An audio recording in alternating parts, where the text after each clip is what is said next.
Good morning, everyone. Welcome to a public hearing regarding the Pathway to Prosperity proposed amendment to Medicaid Section 1115 Demonstration Project, Arkansas Health and Opportunity for Me.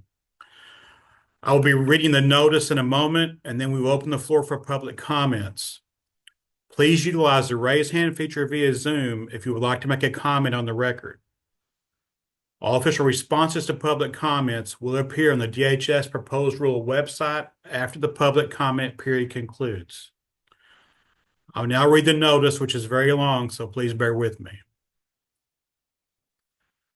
Abbreviated public notice for proposed amendment to Medicaid Section 1115 Demonstration Project, Arkansas Health and Opportunity for Me, also known as ARHOME.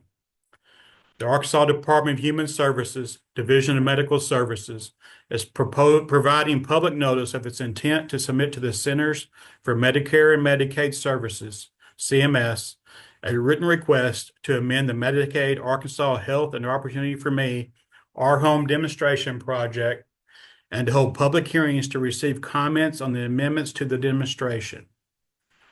In accordance with 42 Code of Federal Regulations 431.408, this notice provides a summary of the waiver amendment request and serves to formally open the 30-day public comment period, which will begin February 2nd, 2025 and conclude on March 3rd, 2025.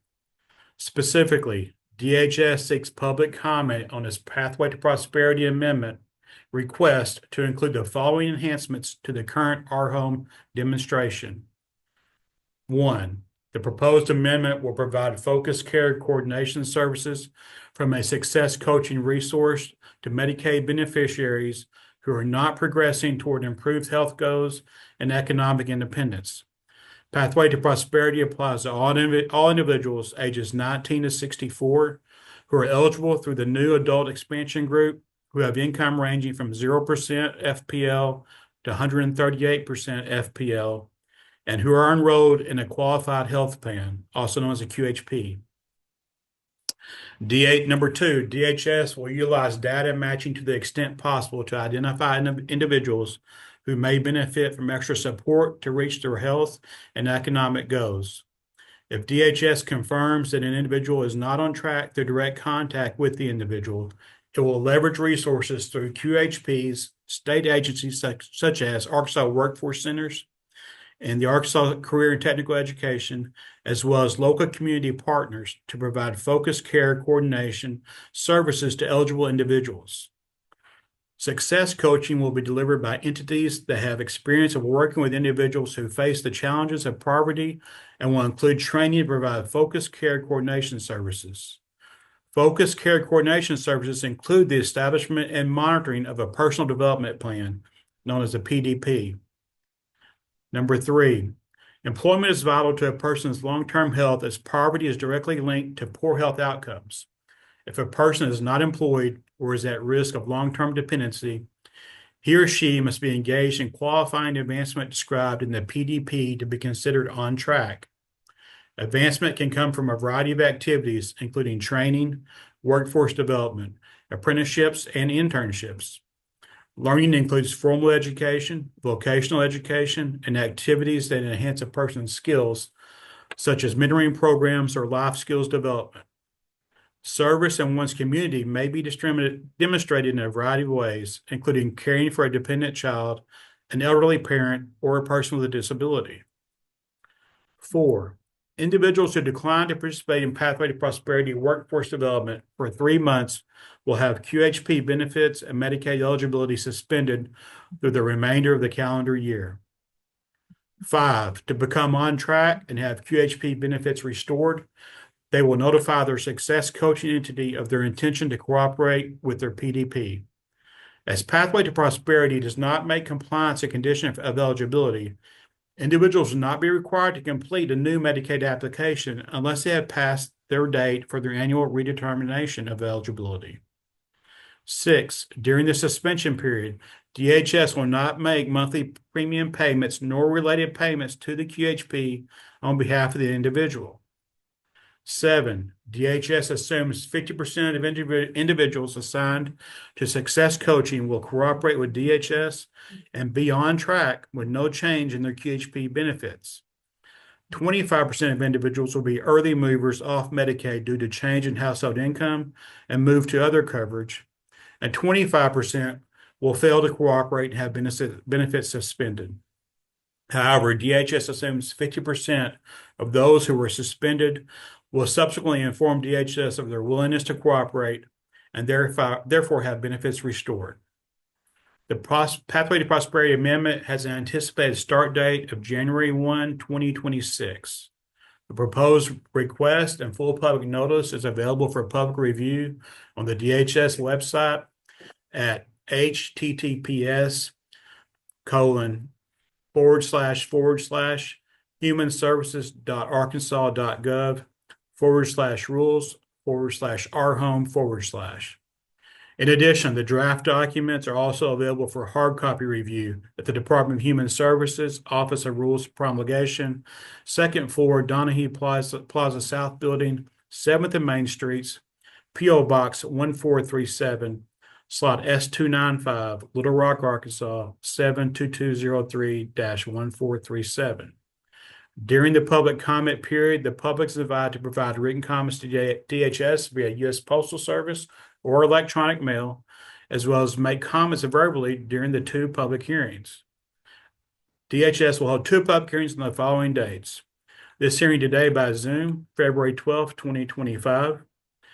And the second public hearing will be an Our Home Advisory Panel, in-person and online hearing, February 14, 2025 at 10 a.m. Central at the Arkansas Department of Human Services, Donahue Plaza South Building, 700 Main Street, Little Rock, Arkansas, 72203. The hearing will be held in the first floor conference room A and B. It will also be available for virtual participation via Zoom at https://us02web.zoom.us/J/87964943113 or Zoom dial-in at 1-312-626-6799. The meeting ID is 879-6494-3133. All that information is available on our website, so you don't have to memorize it. Interested persons should submit all comments to DHS or on the proposed amendment on or before March 3rd, 2025. Comments can be submitted via email to orp@dhs.arkansas.gov or by mail to the Department of Human Services, Office of Policy and Rules, second floor, Donahue Plaza South Building, 7th and Main Streets, P.O. Box 1437, slot S295, Little Rock, Arkansas, 72203-1437.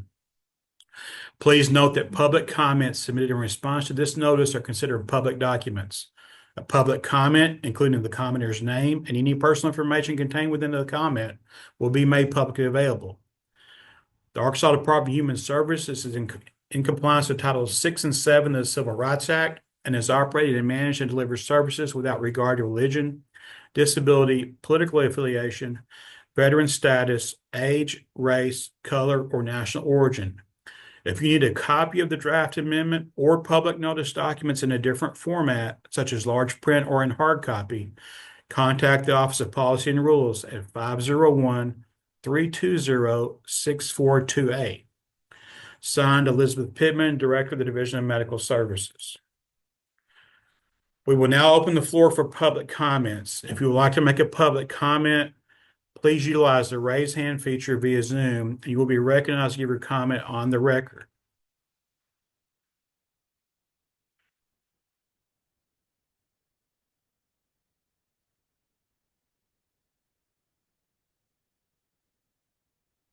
Courtney, do you see anyone raising their hand to make a comment? Yes, Jaden Atkins. Okay, can you unmute Jaden Atkins to let them give their public comment?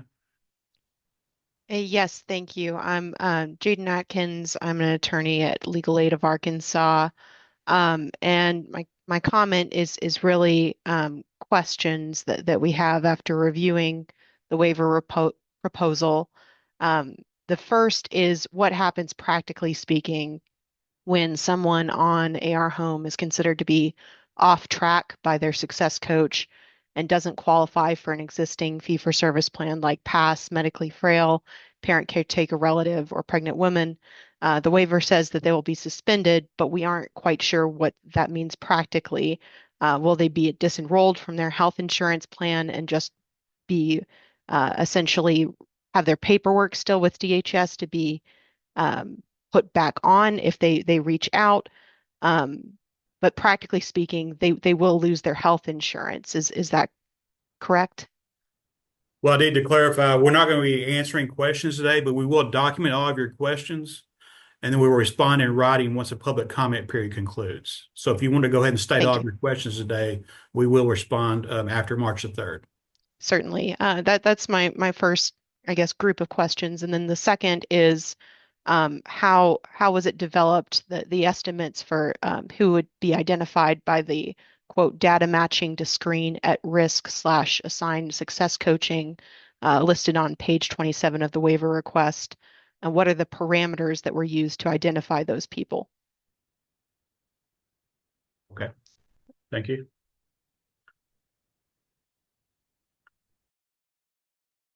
Thank you for your comments and your questions.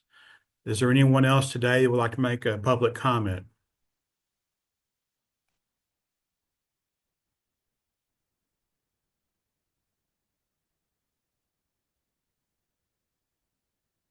Courtney, do you see anyone else? Do not. I know it takes a minute sometimes to get your hand raised. We'll pause 15 seconds to give people time to raise their hand.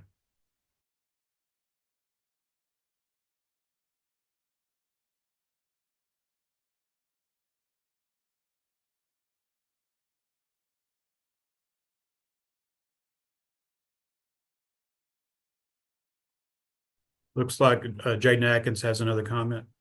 I just wanted to note for the record here that there was not a passcode posted with the Zoom link for this meeting. I was able to get in because I emailed the office that posted an email address with questions. And I know that there are some people who I think were able to call in, but I'm not certain that those people have the ability to comment Yeah, currently. we apologize for that. We're not sure why a passcode is added. We did add it right to the websites right before the meeting because we ourselves were not able to get in. So there will be another public hearing this Friday. They will be available by Zoom. So hopefully anyone who was not able to attend today will be able to attend Friday.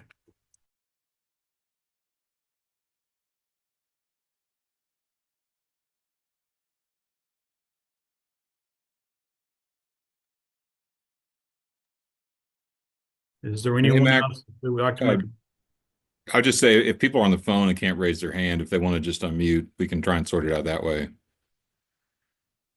Okay.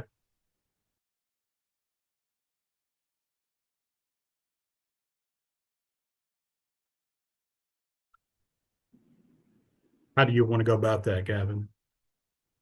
I would just say if anybody is on the phone, would like to make a comment, please unmute, identify yourself, and we'll recognize the first person we hear to continue. Sure. Yeah, my name is Neil Seeley, and I'm unmuted. Can I make a comment? Yes, sir. Give your comment, please. Oh, okay.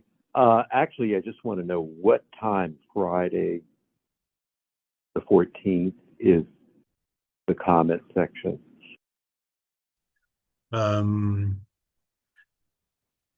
It is, I believe it's at 10 a.m. also. Yes. Okay. Okay, and that's in the main DHS building. Yes, it will be in person and on Zoom. It will be in the main DHS building at 7th and Main Streets on the first floor in conference room A and B. It's a large conference room. Okay, well, thank you. That's all. We will prepare comments and be there. All right, thank you. Is there anyone else that wishes to raise hand or unmute themselves to give a comment today?